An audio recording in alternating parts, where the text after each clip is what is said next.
should I draw? What will it look like?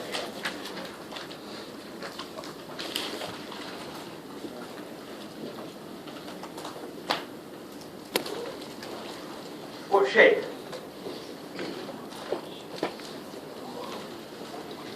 A concave shape. Why concave?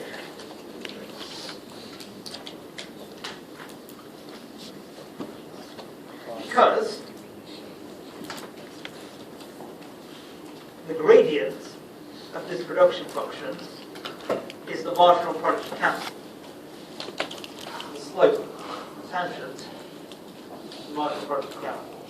That must go down as we increase capital on its own, holding labour constant, that is, as we increase the capital-labour ratio. That's assumption one. This marginal product of capital is going to go down as we increase the capital stock.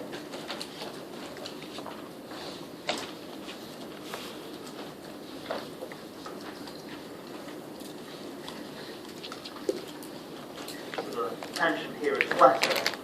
There's more capital than here where there's less capital.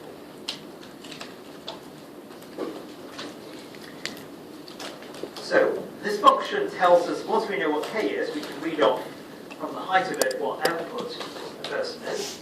How do we get the k? Well, we need to study how the k changes over time.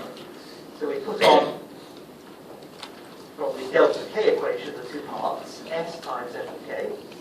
It's just a multiple that we just drawn. We'll call that the saving line. We put on the second part, delta plus n times k, which is a straight line, gradient delta plus n.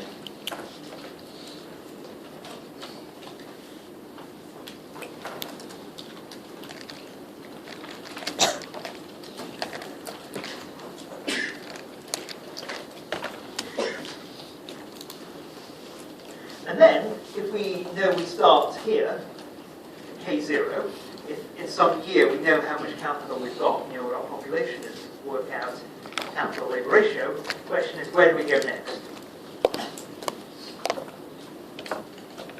The equations tell us change in the capital-labour ratio is linked to the difference between the height of the blue and the red line. The blue line is above, delta k is positive. You move rightwards. By how much? Distance between blue and red lines. So gives us our change capital stock from one year to the next. The year after we can look at again.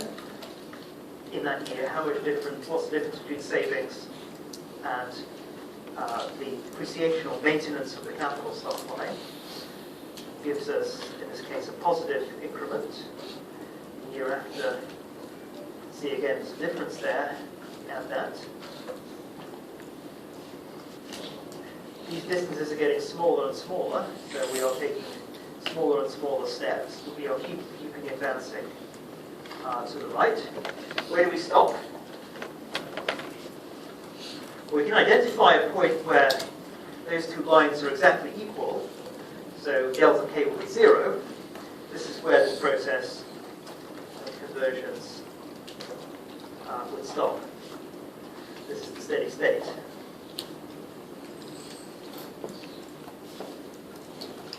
That was the steady state that was referred to earlier on. You can see why there must be a steady state, because of assumption 1, because the production function curves, so it's the saving line, therefore it must meet straight depreciation line, the red line, at some point. By the way, I'm going to call this red line the depreciation line, but of course it's got population growth in there as well. It's really the overall cost of maintaining the capital-labour ratio. So you have to add capital, you have to invest in savings because capital is going to wear out, but if you want to keep K over L constant, you also need to add capital if the population is growing to keep the ratio constant. Okay, so that's the basic solid diagram. Let's take a break.